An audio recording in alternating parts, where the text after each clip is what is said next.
बात करेंगे जो डाकघर की नई भर्ती निकली है, ठीक है, जिसे बोलते हैं जीडीएस।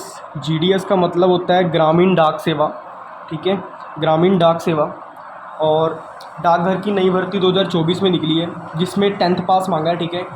45,000 पद निकले, यानी 45,000 पोस्ट निकली हैं, ठीक है। पद का मतलब होता है पोस्ट, ठीक है। तो 10वीं पास आपको सिर्फ चाहिए, ठीक है। बस आपसे यही एक डिमांड है, ठीक है, कि आपकी 10th पास होनी चाहिए, आपकी मैट्रिकुलेशन एग्ज़ामिनेशन क्लियर होनी चाहिए। 45,000 आपके पोस्ट निकलेंगी, ठीक है। किस जोन की कट ऑफ कम होगी ये हम आपको बताएंगे, इस वीडियो में बताएंगे, ठीक है। किस जोन की कट ऑफ कम होगी, मेन सबसे होता है कि हम अपना जो सा जोन होता है वो चूज़ कैसे करें, ठीक है। तो आपको बताऊँगा मैं, ठीक है, अच्छे से सब कुछ बताऊँगा। इस जोन से भरे फॉर्म, ठीक है, वो आपको बताऊंगा कि कौन से फॉर्म, कौन से जोन होगा जिससे आप फॉर्म भर सकते हो और आपको नौकरी मिलने के चांसेस आपके इंक्रीज़ हो जाएंगे। 4 ट्रिक बताऊंगा, ठीक है। क्या 60% में भी होगा सिलेक्शन? बहुत से बच्चों के 60% होते हैं, ठीक है। अब देखो, जो सी गवर्नमेंट जॉब है, अब ये मत सोचो कि इसमें सिर्फ 10th पास आएगा, नहीं, इसमें 12th वाले भी होंगे और ग्रेजुएशन वाले भी होंगे, ठीक है। 12th वाले भी होंगे, ग्रेजुएशन वाले भी होंगे। तो इसीलिए कंपटीशन तो टफ होता ही है, ठीक है। और परसेंटेज के हिसाब से आपकी मेरिट बनेगी। अब बात करते हैं इसकी सब चीज़ों के बारे में। तो अप्लाई डेट आपकी होगी 15 जुलाई 2024, ठीक है। लास्ट डेट होगी आपकी 5 अगस्त। आप देख सकते हो टाइम बहुत कम दिया हुआ है, ठीक है। तो फटाफट अपनी ये सारी चीज़ें ध्यान दो। फ़ीस कितनी है? 100 रुपये है, ठीक है। और किन लोगों के लिए 100 रुपये वो भी देख लो। जो मेल है, जनरल और ओबीसी वालों के लिए, ठीक है। और फीमेल के लिए कोई फ़ीस नहीं है। एससी एसटी वालों के लिए 0 रुपये फ़ीस है, ठीक है। आप इधर देख लो, #0। सैलरी आपकी होगी 12,000, ठीक है। जॉब टाइमिंग कितना है आपका? 4,000 घंटे। और देखो, अगर आप 4,000 घंटे 12,000 कमा रहे हो तो बहुत ही ठीक ठाक आपकी सैलरी मिल रही है आपके काम के हिसाब से, ठीक है। अब 4 घंटे में आपको 12,000 कोई भी नहीं देगा। प्राइवेट सेक्टर में जाओगे, आपसे 8-8 घंटे 10-10 घंटे कराएंगे, अगर आपके पास स्किल नहीं है तो, ठीक है। 10th पास वालों को तो 10 घंटे काम करवाते हैं, तब जाके 12,000 मिलता है फैक्ट्रियों में, ठीक है। तो मैं तो बेसिकली पंजाब से हूँ, यहाँ पर जो लोग पढ़े नहीं होते उनको हेल्पर ही करनी पड़ती है, ठीक है, फैक्ट्रियों में, ठीक है। बोरा उठा के उधर ले जाओ, उधर ले जाओ, और बेचारों को 10-12,000 ही मिलता है। तो आपको तो बढ़िया है। और आपको पर ईयर 3 से 4% का सैलरी इंक्रीमेंट भी मिलता है, ठीक है। मतलब अगर आपकी 12,000 है तो अगले साल आपका 4% बढ़ के मिलेगा आपको, ठीक है। अब देखो इसकी एज क्या है। इसकी एज है 18 से 40 साल तक, ठीक है। अगर आपकी एज 18 से 40 साल के बीच बीच में है तो आप भर सकते हो, ठीक है, आप एलिजिबल हो। क्वालिफ़िकेशन क्या है? सिर्फ 10th पास, ठीक है, with matriculation examination. Matriculation examination 10वीं को ही बोलते हैं, ठीक है। तो आपकी 10th पास होनी चाहिए और मैट्रिकुलेशन एग्ज़ामिनेशन, इसी को 10th पास बोलते हैं। ज़्यादा ना सिरदर्दी लेने की ज़रूरत नहीं है आपको, ठीक है। इतना क्लियर हो गया, आपको समझ लगी होगी। आगे बात करते हैं। अब यहाँ पे हम बात करते हैं, क्या 60, 70, 80% वालों का सिलेक्शन होगा? तो आंसर है नहीं होगा, बिल्कुल भी नहीं होगा। ये भूल जाओ आप कि 60, 70, 80% वालों का सिलेक्शन होगा, क्योंकि कोविड में कई बच्चों के 100% भी आए हुए हैं, ठीक है। और आप सोचो कि आपका 70, 60 या 80 में हो जाएगा, नहीं, 80 से प्लस वालों का ही होगा, ये आप अपने दिमाग में रख लो बात, ठीक है। और 90 से 91% वालों का ही होगा। अगर आप राजस्थान या एचपी में भर रहे हो तो आपके अगर 90 से 91% है तो आपकी चांसेस हैं इसमें सेलेक्ट होने के।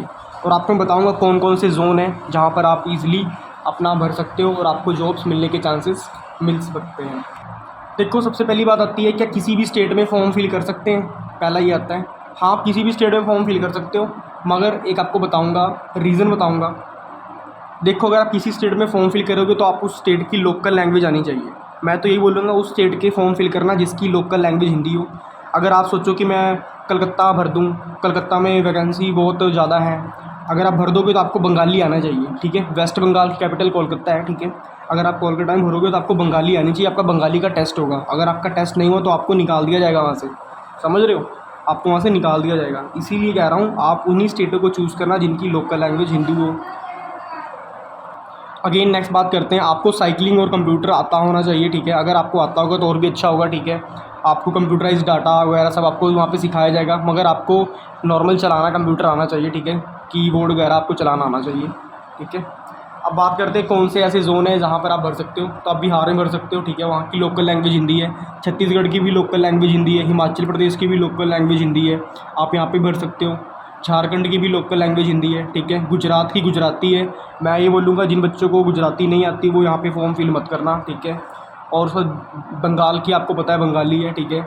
और आप बता दूँ हरियाणा की जो सी कट ऑफ है वो बहुत हाई जाती है, ठीक है। अगर आप यूपी बिहार से हो तो हरियाणा मत भरना, क्योंकि आने जाने में ही सारा पैसा खर्च हो जाएगा। अब आपकी 12,000 रुपये सैलरी है, ठीक है। अगर आप अपने गाँव से हरियाणा आ रहे हो, 5-6 हज़ार वहीं चला गया, बचा गया आपके पास कुछ भी नहीं। इसलिए कह रहा हूँ अगर आप अपने ही शहर में अपने ही स्टेट में हो, ठीक है। अब सपोज़ करो आप यूपी से बिलोंग करते हो और आपको यूपी में जॉब मिल गई, फिर बढ़िया है। 4 घंटे काम किए उसके बाद आपके ने आगे भी अपनी स्टडी कर ली, ठीक है। तो ये सारी चीज़ें होती हैं। अब मध्य प्रदेश में हो, मध्य प्रदेश में हिंदी बोली जाती है, आप यहाँ पे भर सकते हो। राजस्थान में भी हिंदी बोली जाती है, मगर राजस्थान की कट ऑफ बहुत हाई जाती है, तो आप इधर भी थोड़ा ध्यान दे लेना, ठीक है। आई होप आपको सब कुछ समझ लग चुका है। आपको एक चीज़ और मैं समझाऊँगा। अगर आप अभी 18 से 24 के बीच में हो तो मैं ये बोलूँगा आप एसएससी, यूपीएससी ऐसी चीज़ों पर ध्यान दो, ठीक है, ना कि ये जीडीएस वाले पे। क्योंकि देखो 12,000 में फैमिली नहीं चलने वाली है, ठीक है। ये बहुत ही थोड़ी सैलरी है। अब सपोज़ करो आपने 12,000 रुपये कमाए, अब आपके कुछ शौक़ होंगे, ठीक है। आपने अपने शौक़ भी पूरे करने हैं, आपने अपने खर्चे भी देखने हैं, ठीक है। और आपने किराया भी देखना है, क्योंकि कहीं ट्रैवल करोगे तो पैसे तो देने पड़ेंगे ना। तो आप ये सब कैसे करोगे? 12,000 में पॉसिबल नहीं है। आपकी आगे फैमिली बनेगी, तो ये सारी चीज़ें देखनी पड़ती हैं। मैं ये बोलूँगा अगर आपका मन है तैयारी करने की तो आप देख लो, ठीक है। 4-5 महीने इसकी नौकरी करके देख लो, जैसा आपको सही लगे। मैं तो ये बोलूँगा आप एसएससी यूपीएससी पर ध्यान दो, ठीक है। और ये दोनों बढ़िया हैं। आपको इनमें से बढ़िया से 70 से 80 हज़ार रुपये तनख्वाह मिलेगी, ठीक है। तो फैमिली स्टेबल इसमें होगी, ना कि 12,000 में। बाकी आपके हाथ में है फ़ैसला, आपने क्या लेना है। तैयारी अच्छे से करो और सिलेक्शन पाओ। Till then goodbye everybody, take care. ऐसी वीडियो देखने के लिए चैनल को फॉलो कर लेना। और आपको बता दूं जीके की पूरी प्लेलिस्ट मैंने बनाई है। अगर आप एसएससी की प्रिपरेशन कर रहे हो तो जीके की पूरी मैंने PYQ जितने भी हैं जीके के वो सब मैंने प्लेलिस्ट में डाले हैं, आप जाके उसे देख सकते हो, आपके काफ़ी काम आएगा। Thank you.